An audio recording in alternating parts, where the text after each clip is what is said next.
City of Raleigh, I believe. Okay. Do you know where he was coming from that morning? I do not. Okay. As you said, you were engaged in fire suppression. What happened next? Well, we continued to put out the fire. The house was mostly involved. It was a large fire. This was not an interior kind of fire where you can go in and have to seek it out. It was pretty obvious that several areas were burning throughout the house. Now, are you in your turnout gear? Yes. Okay. Is everybody else? For the most part, anybody that's going to be in an area where they could get hurt or is kind of inherently dangerous, they're going to wear protective gear, and everybody was. How long is this fire suppression kind of going on?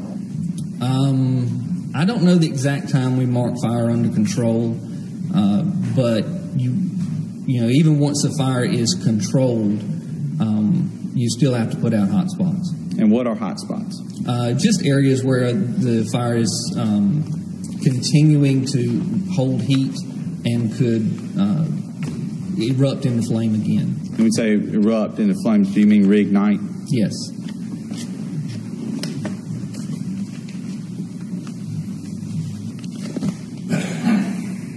At some point, was this fire under control? Yes.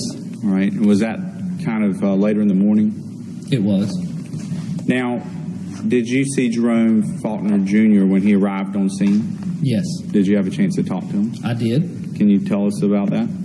We just talked about efforts to locate Jerome and Dora. You know, the reality of a house fire is that all of the contents can be replaced, but people cannot, and that our primary concern is always the people. What specific efforts, other than calling Jerome's cell phone, did you undertake? I called the City of Oxford Police Department and asked if they could look for Jerome's truck, because I knew that was missing, and I had hoped that maybe they went to a local hotel to stay the night. You mentioned that you knew Jerome's truck was missing? Yes. How did you know? Someone had mentioned that to me as I got on scene, and then I looked in the garage where it would normally have been stored, and it was not there. What type of truck did Jerome drive or own? A red Chevrolet Silverado.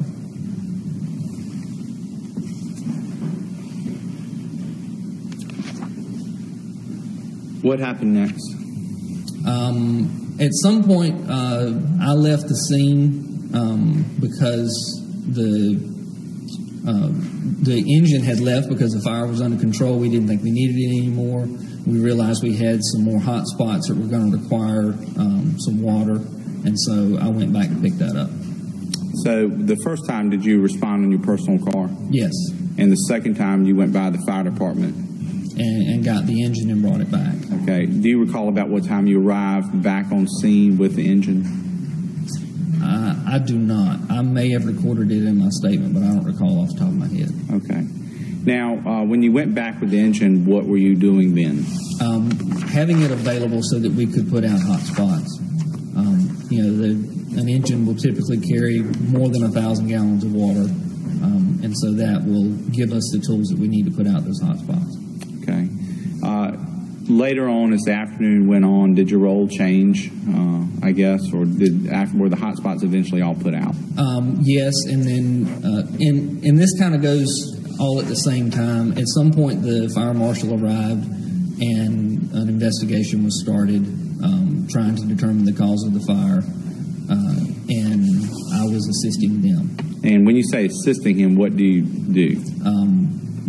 Basically labor. Labor. Whatever is needed.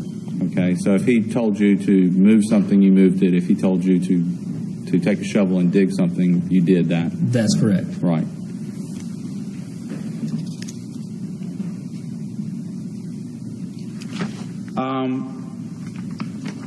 You mentioned that you were in the fire service just like Jerome Faulkner Jr. Why did you decide to go in the fire service? Well, I went to church with Jerome and Dora, and after church one Sunday, we had baptism at church, and we have an outdoor baptistry. which has a large, heavy lid that has to be moved. And so several of the men stayed behind to put that lid on, and Jerome was one of those men. As we were doing that, we were discussing a friend of mine joining the fire department, and Jerome looked at me and he said, "Man, you ought to join." And honestly, at that point, I'd never really thought about it. And I'd been in the military. I was actually serving in a reserve capacity at that time. And it was difficult for me because I was having to go a long ways away to perform my duties. And so I considered the fire service as a way to give back, but give back close to home. And that's what I eventually did. I looked into it and decided that it would be something good for me and good for the community, and so that's what I did. And so do you attribute him with getting you started down that path? Well, at the time I was working on a dairy farm, did not have a great career outlook doing what I was doing, and so I was looking for other things. And once I got involved in the fire service, I realized that I could make a career out of that. And so at the urging of Chief Faulkner and, with his guidance, I sought out a career in the fire service and eventually did go down that path.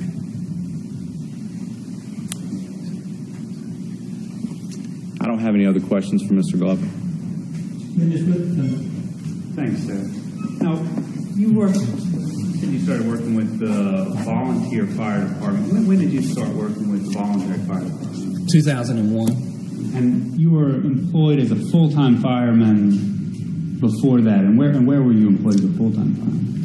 I was employed as a full-time fireman from 2006 until 2014. That was with the city of Oxford. So during that time, 2006 to 2014, were you still also a volunteer fireman? Yes, I've been a volunteer firefighter with Cornwall continuously since 2001. So you can do both? Yes. I see. And the kind of calls that you get called out on as a voluntary fireman are things like car wrecks or fires, is that correct? Yes. I also was a first responder, medical first responder. You were or you are? I was. I do not do those types of calls anymore. I see. And when did you do those kind of calls? It was sometime after I started with the fire service with Cornwall. It requires extra training to run those calls. And so I got that training and then I started running those. Does that mean someone is injured or sick and needs medical service and someone comes out? When we first started doing that, it was if you called 911 and said, "I need an ambulance," you got a full response. So you got an ambulance that was dispatched, and then the first responders for that local fire department would also respond. Now it's set up different. It's kind of a tiered response thing where basically it's asset management. If they really needed extra people, then they're sent out, such as someone not breathing or a heart attack or something like that, where more labor is required. And Mr. Jerome Faulkner, you said he was the chief over there and retired in 2008. Is that correct? I'm thinking that. I don't know the exact date. But that's your best guess, around 2008. And that would have been about 7 or 8 years before you responded to this. Yes. Is that correct?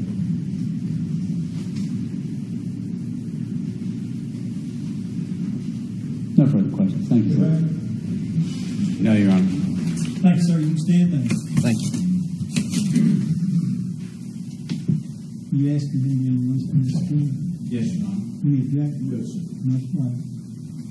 Ladies and gentlemen, we'll take our morning recess at this point. During this time, it is your duty not to talk among yourselves about this case. It is your duty not to talk to the parties, the witnesses, or the lawyers about anything at all. It is your further duty not to talk to anyone else, to allow anyone else to talk with you or to say anything in your presence about this case. If anyone communicates with you about this case, need to let the sheriff know about it when you come in. Don't have any contact, communicate with anyone participating in this trial. Don't do any individual research or investigation on your own about any issue in this case. Stay away from smartphones. and do not form or express any opinion about this case during this time. That for everyone else, for remains. Volunteer fire. What group were you with? Cornwall Volunteer Fire Department.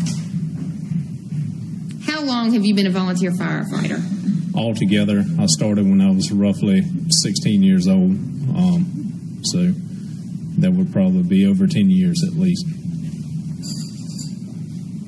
Has all of that time been in the Cornwall Fire Department? No, ma'am. The initial started out with Stovall Fire Department, and once I reached the age of 18, I transferred to Cornwall Fire Department. Do you live in the Cornwall area? Yes, ma'am. More towards the Oak Hill area.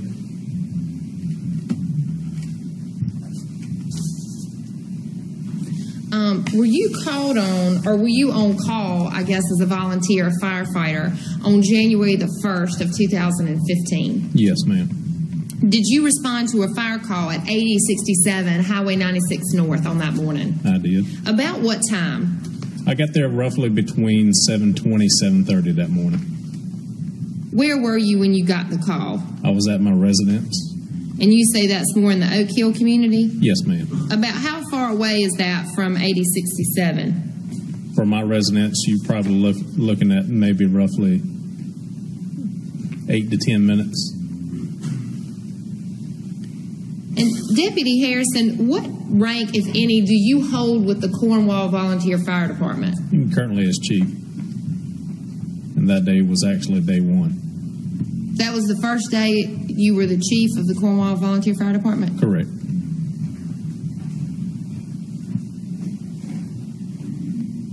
Did you know whose house this address belonged to before you got there? No, ma'am, not at the present, but it's shortly to be known once I arrived. And who did you find out the residence belonged to? Jerome and Dora Faulkner. Did you know Jerome Faulkner? I knew of him. I've seen him respond to calls time to time to check in with us. But outside of that, I come into the department after he then retired from the department. And so after he retired from the Cornwall Volunteer Fire Department, Jerome, he still responded to calls? Yes, ma'am. It'd be time to time when you had a call in his neighborhood that he would pop around the corner or already be there. And would he assist? Very much. And how would he assist on these calls? Well, it could boil down to traffic control, or either help you pull a line or help go in the woods with you to where the fire was. What do you mean by pull a line? A fire hose. So would he give physical assistance? Yes, ma'am.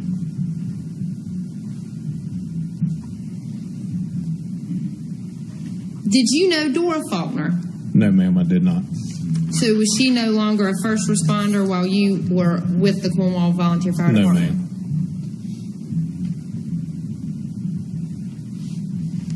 When you arrived on scene there, describe what you saw. Once I arrived on scene, we had Virgilina Fire Department had a few trucks there. Cornwall Fire Department was arriving with a few trucks, and most of the residence itself was in Gulf of Flames, and they were in the process of knocking that down. So the Virgilina Fire Department, is that located in Virginia?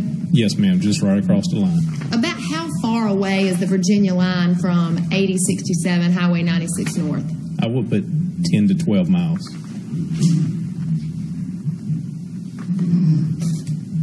So was the Virgilina Fire Department closer than other fire departments that are located in Granville County? By having a straight shot, they would be closer, but that was still within the Cornwall Fire Department's 6-mile response district, as primary. Sure, you guys are the primary responders Yes, to Jerome and Dora's residence. Correct. But the Virgilina Fire Department would be the next closest fire Yes, department. ma'am. That's correct.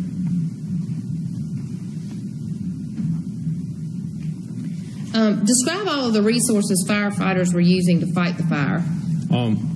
Beginning, you would have 2 pre-connect lines on your main pumper, which is 2.5 inch lines, roughly at least 150 foot or more. And when you say line, sir, do you mean a hose? Yes, ma'am, fire hose. One was using one line to attack the flames of the residence. Another one was attempting to keep a propane tank behind the residence cool.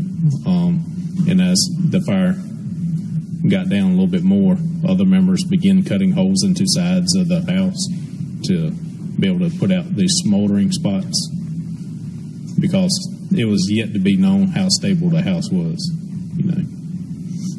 So was all of the house destroyed? Yes, ma'am. Were the contents of the house destroyed? For the most part, there weren't many contents left inside the residence that was worth saving.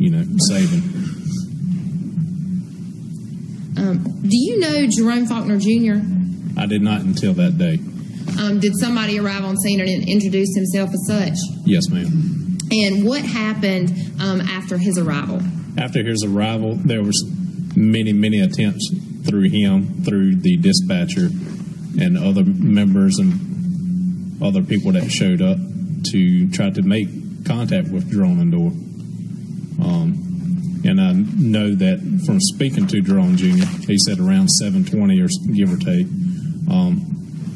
he made contact with someone on Dora's phone, and that person, and Jerome pretty much stated that a person said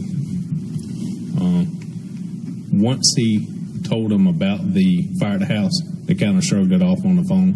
Okay, who told who about the fire? Ma'am. Who told who about the fire? Who told Jerome Jr.? Or? I'm sorry, you said when Jerome Jr. was on the phone, and Correct. did you understand that Jerome Jr. told someone about the fire? Correct. He believed he may have been possibly talking to his father, but he was not sure on Dora's phone. And he was telling them that your house is on fire. And the person seemed to shrug it off. And when Jerome Jr. further asked questions pertaining to that, saying you don't sound right, are you sick, or, something like that, the person stated that he had a frog in his throat. That's the reason why he couldn't talk well. And Jerome Jr. stated to me that his father's never made that statement in his entire life. It just seemed very odd. And what happened next? We continued going around the residence, checking for things and trying to see what's kind of normal, what's out of the ordinary. There was no body to be found, no animals to be found. And shortly later, we went to the shop there. And when you say we, who do you mean?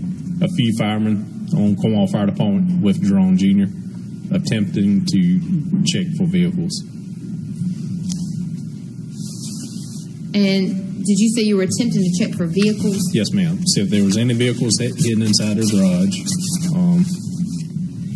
Was Alan Glover with you as you were walking around this residence? Or was it just you and Jerome Jr.? It was me, Jerome Jr. At certain parts, Alan was walking around with us. And what happened when you went into the buildings? Once we went inside the building, we noticed other vehicles that the Faulkners owned were inside the building. The generator, there was a generator that was still inside the building. And Jerome Jr. felt a little comfortable then because he knew that the red pickup truck that his father owned was gone. And he felt a little better because, he knew both of them had to have been together somewhere. And what happened next?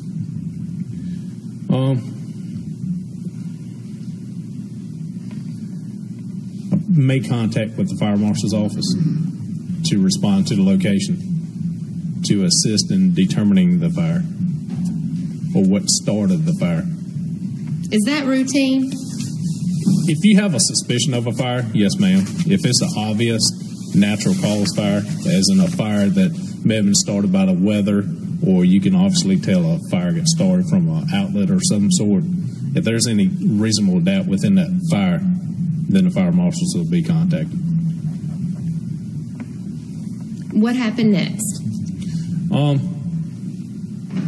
One of the fire marshals arrived at the location, and we started walking around and then checking on things. And you could tell it was a lot of the heavy damage towards the rear of the residence. And at that time, we didn't pretty much put out most of the fire. Nothing left but maybe a little bit of smoke and steam from the remaining fire. Then I contacted Duke Energy to disconnect the power from the residence. What time was that? Can't recall the exact time on contacting Duke Energy, but dispatch may have recorded that time. What happened next?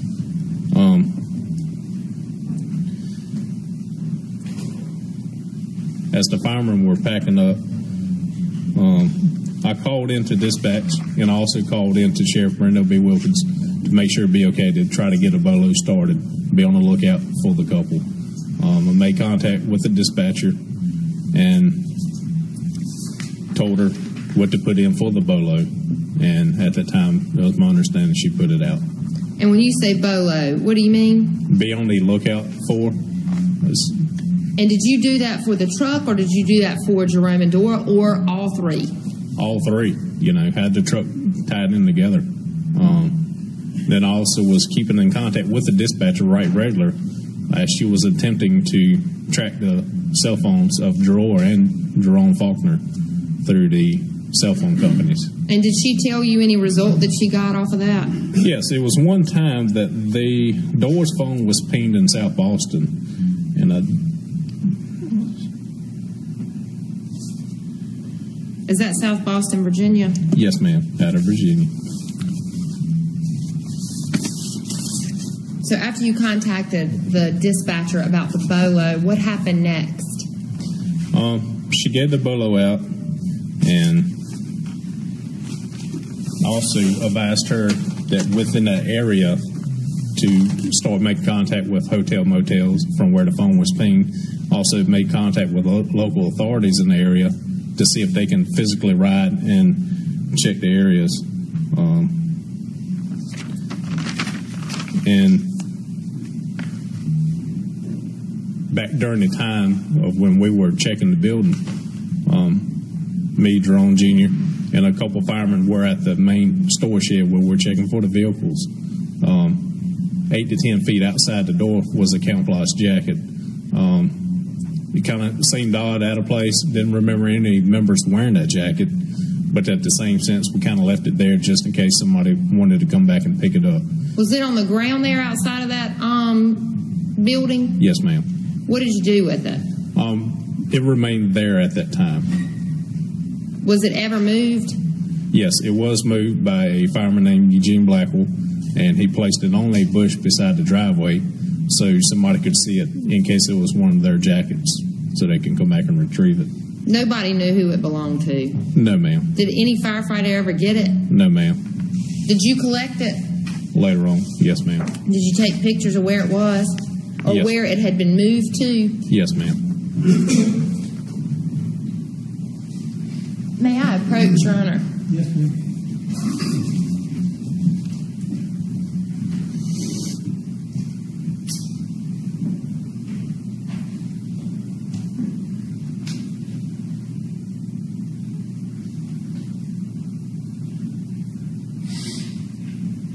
Deputy Harrison, I'm showing you what's been marked as State's Exhibit 187, 194, and 195. Do you recognize these? Yes, ma'am. Drawing your attention to 187 and 194, what are they? They are the pictures of the jacket. And did you actually take those? Yes, ma'am. When did you take them? That would have been on... Did you take them on January 1st, Yes. 2015? Yes, ma'am. And does that fairly and accurately represent the way the coat looked when I took custody of it? Yes, ma'am. And was this after it had been moved by Mr. Blackwell? That's correct. Would this aid you in illustrating your testimony? It would. Your Honor, the state would move to admit State's Exhibits 187 and 194 into evidence for illustrative purposes. Yes, Permission to publish those? yes, ma'am. Just drawing your attention there to the screen. Deputy Harrison, what is that? It's a camouflage jacket with the name brand Mossy Oak on the inside, and it's also got a white-like substance that appeared to be dried up on the coat. And State's Exhibit 194, is that just the inside of that coat? Yes, ma'am.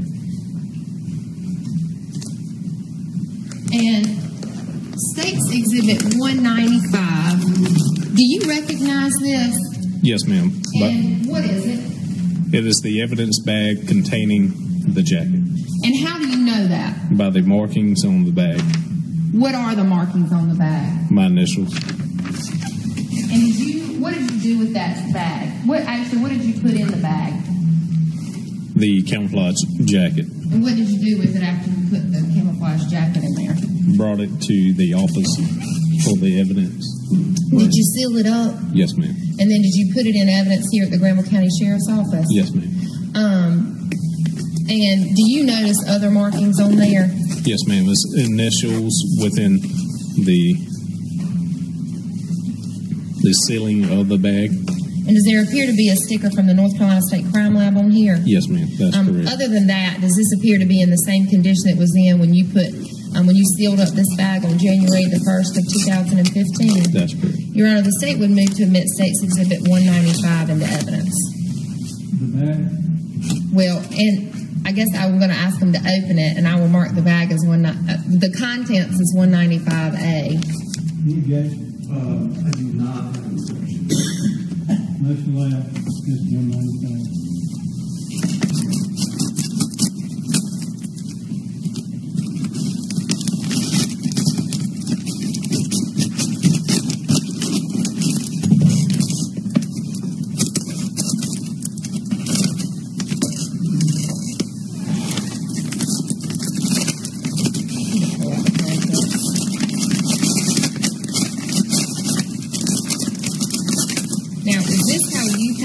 With this other bag on the inside, or did you package it in this, and this is how it's been repackaged? I packaged. This is obviously repackaged.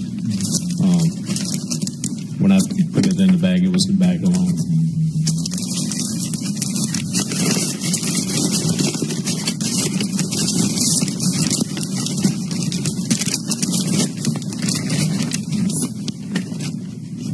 I will mark this as States 195. Do you recognize this? Yes, ma'am. And what is this? The camouflage jacket that was retrieved as displayed on the picture there. And this is the same one that you saw in the picture and that you collected out there? Yes, ma'am. Your Honor, State would move to admit States 195A into evidence. And I would just ask that he be allowed to hold that up in front of the jury.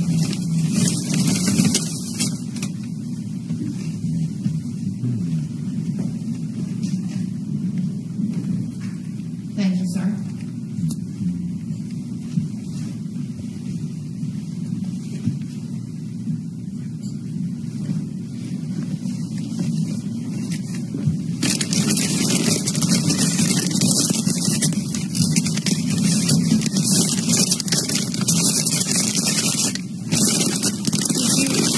Locate a blue glove, or I'm sorry, did you also locate anything else out there on scene that was collected?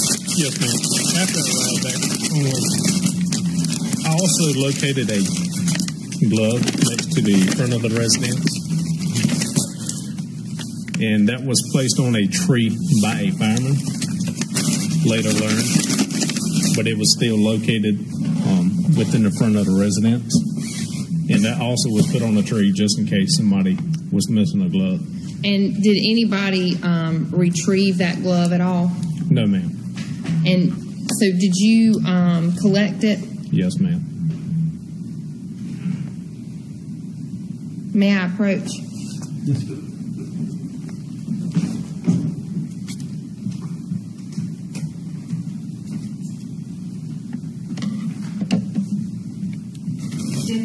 I'm showing you what I've marked as State's Exhibit number 196. Do you recognize that? Yes, ma'am. And what is it? It is a evidence bag with my initials on the label here of where the glove was collected with. Okay. And does it tell you what's inside there? Yes, ma'am. Left winter glove.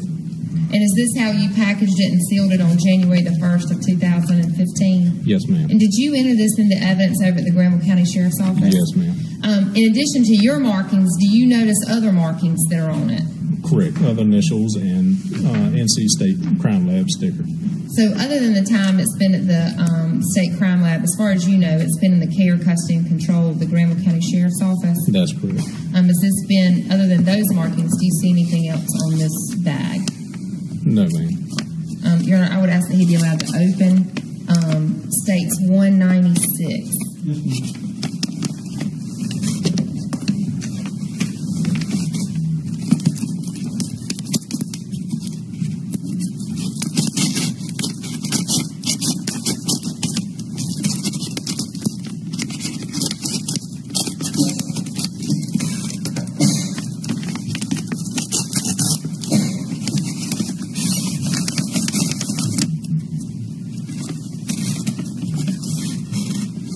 I'm showing you what's been marked as State's Exhibit number 196A. Do you recognize that? Yes, ma'am. And what is it?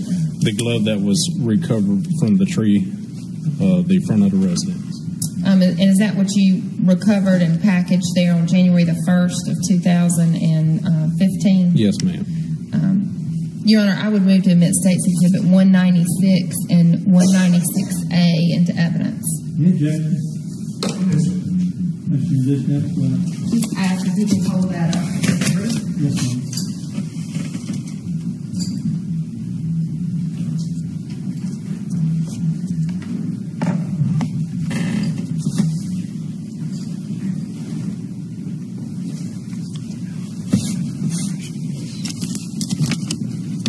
Deputy Harrison, did you continue to stay on scene as a firefighter? No, ma'am. I left the location around 11:35, and it was around 2:20. I returned back to the scene as a deputy. Were you working that day? No, ma'am. That was not a normal day to work due to the holiday. Did you decide to come on shift anyway? Yes, ma'am.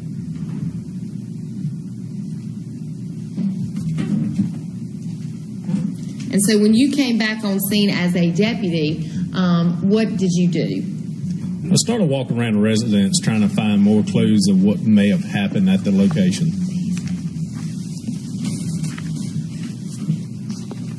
What part of the residence did you walk around? I started around the front and I ended up towards the rear of the residence. Had you made this walk earlier? Yes, ma'am. I've made it several times earlier, but at this time I started paying closer attention to just the little things that may be out of order or something that just don't look right. By the time you're back on scene at 2:20, had anybody heard from or found Jerome or Dora Faulkner? No, ma'am. Did anybody know where they were? No, ma'am. Were there still efforts going on to try to locate them? Every minute. Were there still firefighters on scene? Yes, ma'am. It was still one or two, a few still on scene. Was there still a fire truck on scene?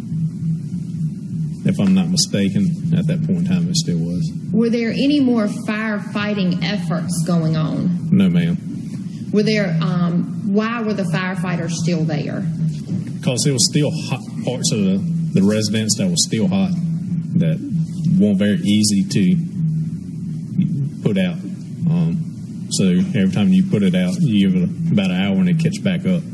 So it was kind of hard to put all the fire out inside the residence. Are those what are referred to as hot spots? Yes, ma'am. And so was there a fear that there were these hot spots, or there were these hot spots that were there, and there was a fear that they would reignite? Correct. As you were walking around the residence, Deputy Harrison, did you see anything that appeared to be out of the ordinary?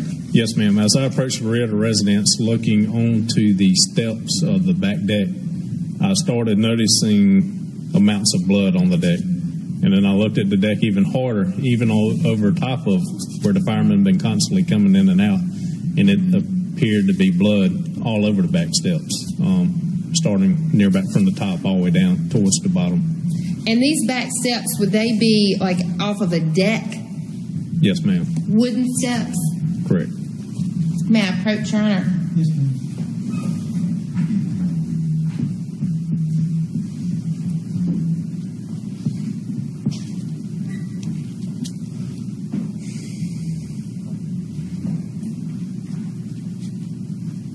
Deputy Harrison, I'm showing you what's been marked as State's Exhibits 197 and 198. Do you recognize them, sir?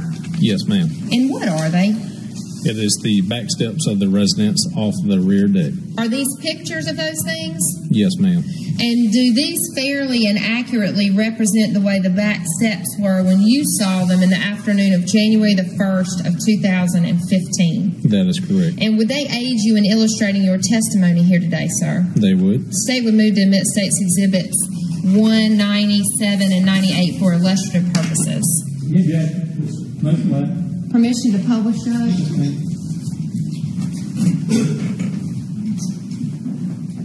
Deputy Harrison, this is States 197. Can you step down from there and point out to the jury what it is you saw that drew your attention to these steps on that afternoon? Yes, ma'am. As you can see, you can't see a whole lot right there, but if you look coming down right there, it appears to be what looks to be a blood-like substance. And then it's carried on onto this step. You look at the rail edge of this step here, it's even better because it looks like it's less disturbed. And then it just follows all the way down and back to the bottom there. So if we zoom in a little bit on that, the step that you said, you can see it even better. If you can point out what you mean to the jury. Yep.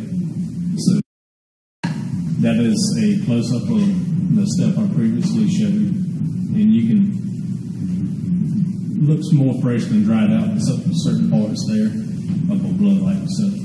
And the debris that's in this picture, what is that, if you know? It appears to be debris that come from inside the residence, that may have got tracked out. From the fire? Yes, ma'am. Thank you, sir. After you saw this blood on the back steps, what did you do with that information, Deputy Harrison? At that point in time, I contacted Sheriff Rendell Wilkins and advised him of the situation. And by 3:40, I was putting up the inner perimeter, or the first set of crime scene tape at the location, and making sure everybody was cleared out from the residence. So is this the first time that you know of that this scene had been treated like a crime scene? That's correct. Before that, what did you determine, or how would you classify the scene at that particular time? Before the crime scene tape went up, the scene was pretty much classified as unknown. You had certain areas that didn't quite look right within the fire. Things were questionable as the residents, where they at. But anytime prior to there, you would have never thought of anything else. And when you say there were things inside that looked questionable or didn't look quite right, what do you mean by that? Well, certain parts of the house that was burned pretty well. And you will look at the electrical panel and where that may have been at the residence, and you wouldn't have but so much burned air as you would at another location, from the outside view. So there were things that weren't consistent with perhaps just an electrical fire or a natural fire or anything like that? That's correct. Once you put up crime scene tape, did that, other than just assisting, did that end you being involved as far as a deputy was concerned? Yes, ma'am. Did you collect anything else on scene on January the 1st of 2015?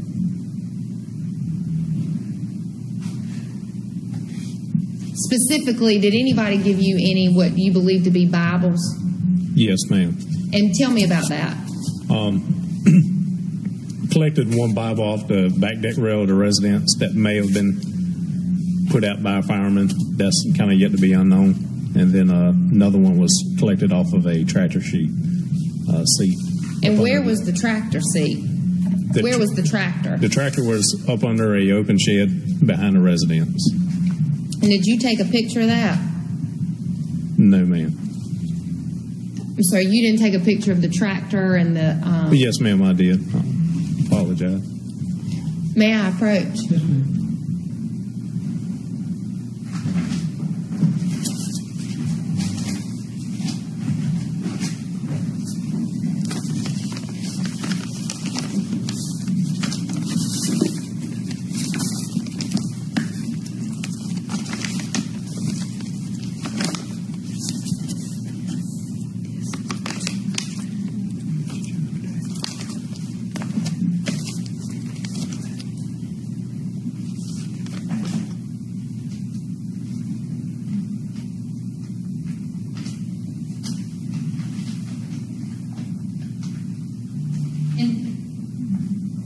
These Bibles, Deputy Harrison, you did not put those immediately into evidence. Is that correct? No, ma'am. What did you do with these Bibles? I gave them to Sheriff Wilkins, and best of my knowledge, he gave them to the evidence coordinator, ma'am. And did you write on did you put these in an evidence bag? Yes, ma'am.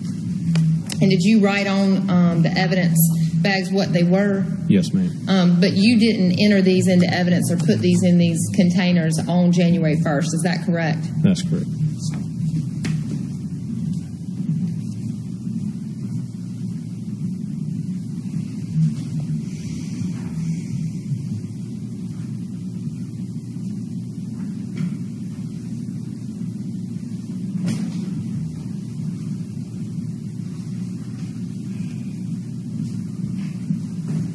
Deputy Harrison, I'm showing you first what's been marked as State's Exhibit 199. Do you recognize that? Yes, ma'am. And what is it? It is the tractor with the Bible on the seat. Is it a picture of that? Yes, ma'am. And did you take this picture Yes, ma'am. on January the 1st of 2015? Yes, ma'am.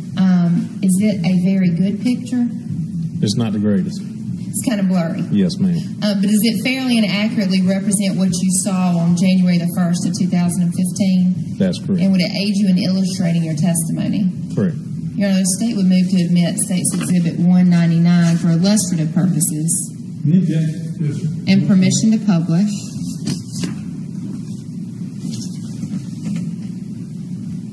If you can tell what this is. This appears to be a tractor up front of a shed with a Bible laying on the seat there. And is that how it was found? By me. Yes, ma'am. Do you know how the Bible got there? Not 100%. Okay, so do you know you don't know how it got there? No, ma'am. I am showing you what's been marked as State's Exhibit 200. Do you recognize that? Yes, ma'am. And what is it? It is evidence bag containing my handwriting with the Bible inside the same. And the Bible on the tractor, is that what you put in there? Yes, ma'am. And that was done at a much later date, is that correct? Yes, ma'am. And was it done, I'm sorry, who gave it back to you to put in this evidence bag?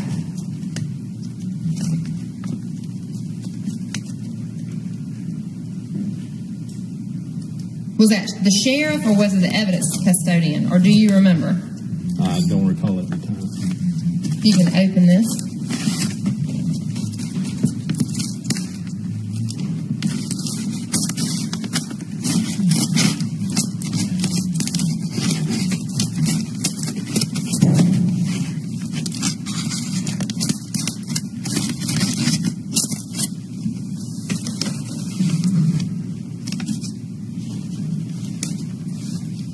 Sort of falling apart.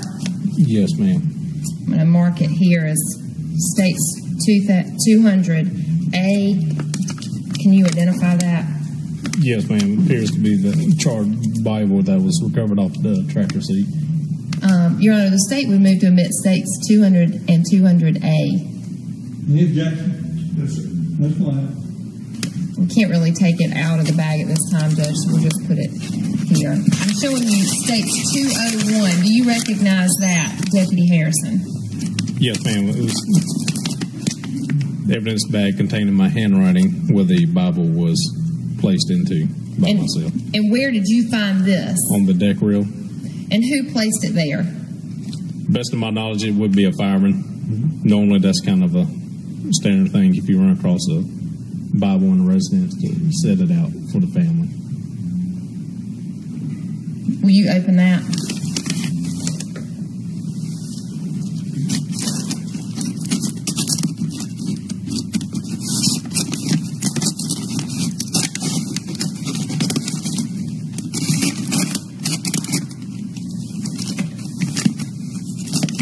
I'll mark the contents as 201A. Do you recognize that, the contents? Yes, ma'am. And what is it? The Bible that was retrieved off the deck rail of the back of the residence. And is that the condition that it was in when you found it? Yes, ma'am.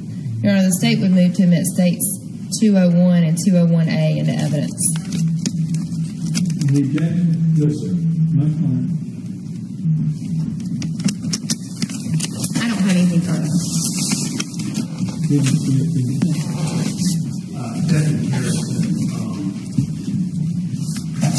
I think you said that you have been a firefighter for 10 years. Is that correct? Yes, sir, at the least. And you said that you started when you were 16. Is that right? Yes, sir, as a junior fireman. When you moved to the Oak Hill Fire Department, so that would have, is it fair to say that was 8 years ago? Roughly. And at that time, Mr. Faulkner had already retired. That's correct. And you've been very active in that fire department, is that right? Yes, sir. I mean, I would assume to become chief, you have to spend a lot of time there. And when asked if you knew him, you said you knew of him. Is that so? You didn't have a personal relationship? No, sir, not a personal.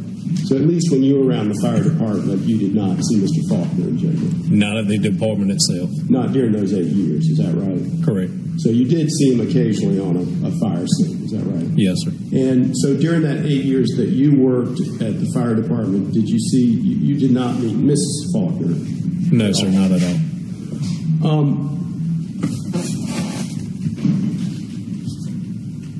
You mentioned earlier that Mr. Faulkner's son was trying to find his dad, and he made a phone call at some point and spoke to someone.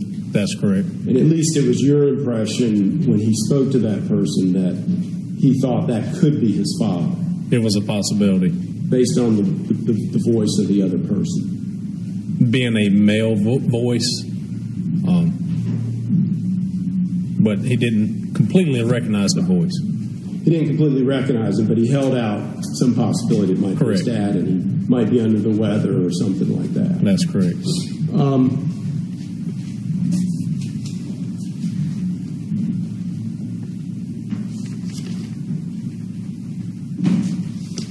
I heard you use the term blood-like substance when talking about the substance on the back steps. Why did you use that term? To illustrate the color and more or less the texture of what it appeared on the back step. Is that because you've been trained to understand that there can be things that look like blood that aren't actually blood? That's correct. And you've been trained to understand that what happens is then the crime scene people come out and collect samples of those substances. Is that right? That's correct. And then your job as the person on the scene is that to protect that substance to make sure it's not contaminated or anything? Correct. And then the role is the objective, of course, is to send the substance off and get it analyzed at the lab. Is that right? And is that what you did to the best of your ability once you saw it? Yes, sir. Protected the scene once I seen that. Yes, sir. So once you saw it, you made sure no one else came in contact with that substance. Is that correct? Correct. You mentioned a couple of things. The steps to the deck, they're located on what we would call the back of the house. Is that right? Yes, sir. And you mentioned a couple of buildings, I think. One was, did you call one of the buildings a garage? Yes, it was more like a shop. Yes, sir. And did you say you located the jacket near the shop? That's correct. Or did you say you had seen it near the shop? I've originally seen it at the shop there. And then after you saw it near the shop, you moved. So you saw somebody move it to a tree. That's correct. Was that still close to the shop? Yes, sir. So it wasn't moved very far? Not far at all. Now, you found the glove, I think you said, in the front of the house. That's the other side of where you located the coat. Is that right? Correct.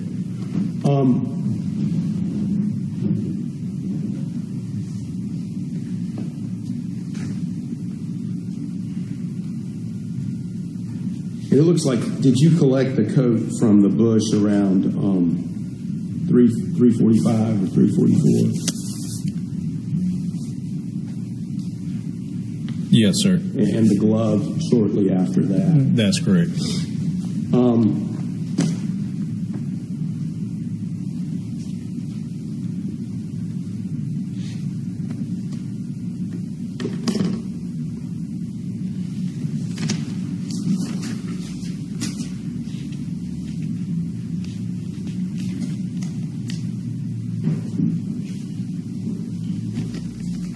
Did you immediately after finding the blood-like substance on the back steps, did you set up perimeter tape or did you wait for other people to get there? How did you handle that? It was pretty immediate after blood was discovered, and I notified the staff at the department. And were you able to get everybody out of the area? Yes, sir, without a doubt. The fire was, I realize you can't do that all the time. Correct. At that point, you could get people out of the That's area correct. and set up the crime scene. Yes, sir.